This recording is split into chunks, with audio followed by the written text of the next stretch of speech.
যে আমরা এই মুহূর্তে যারা সন্ত্রাসী, যারা গণহত্যার সঙ্গে জড়িত হয়েছিল, যারা হত্যা করেছে, দুর্নীতির সঙ্গে জড়িত, তাদের কাউকে বিএনপিতে নেওয়া হবে না।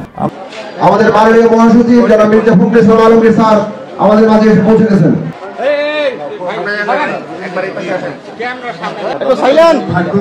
মানুষ খুব কষ্ট পায়, অনেক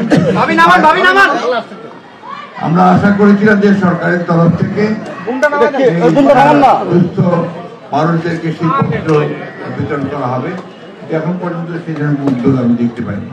তাই আমরা নিজেরাই আমাদের দলের পক্ষ থেকে আমরা সামান্য কিছু শীতপত্র সংগ্রহ করেছি, যেটা আমাদের আজকে আমরা পৌরসভার মধ্যে বিতরণ করছি। এরপরে আমাদের উপজেলাতেও আপনার ইউনিয়নগুলোতে কিছু কিছু বিতরণ করা হবে। আমি আশা করব যে সরকার এ ব্যাপারে এগিয়ে আসবেন এবং তারা আমাদের এই শীতে যে দুস্থ মানুষের আছে তাদের মধ্যে কম্বল বিতরণ করবেন।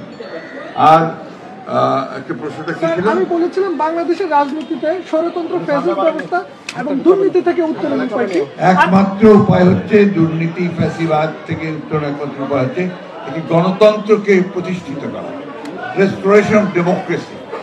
জনগণের যে শাসন, সেই শাসনকে স্থাপিত করতে হবে। অর্থাৎ জনগণের যে পার্লামেন্ট, জনগণের যে নির্বাচিত যে পার্লামেন্ট, সেই পার্লামেন্ট দিয়ে দেশ পরিচালনা করতে হবে, সেই সরকার দিয়ে দেশ পরিচালনা করতে হবে।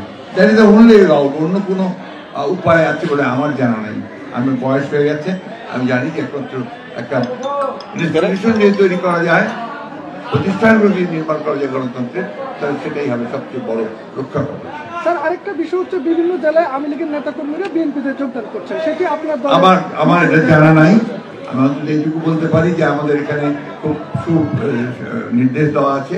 আমাদের চেয়ারম্যান সাহেব বলেছেন যে আমরা এই মুহূর্তে যারা সন্ত্রাসী, যারা গণহত্যার সঙ্গে জড়িত হয়েছিল, যারা হত্যা করেছে, দুর্নীতির সঙ্গে জড়িত, তাদের কাউকে বিএনপিতে নেওয়া হবে না।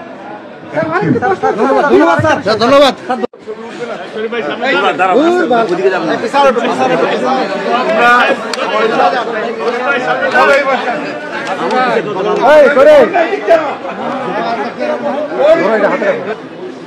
ঠান্ডার জন্য আমাদের শাল কম্বল দিতে খুব ভালো লাগছে। এই কম্বলটা কি হবে, কি করবেন?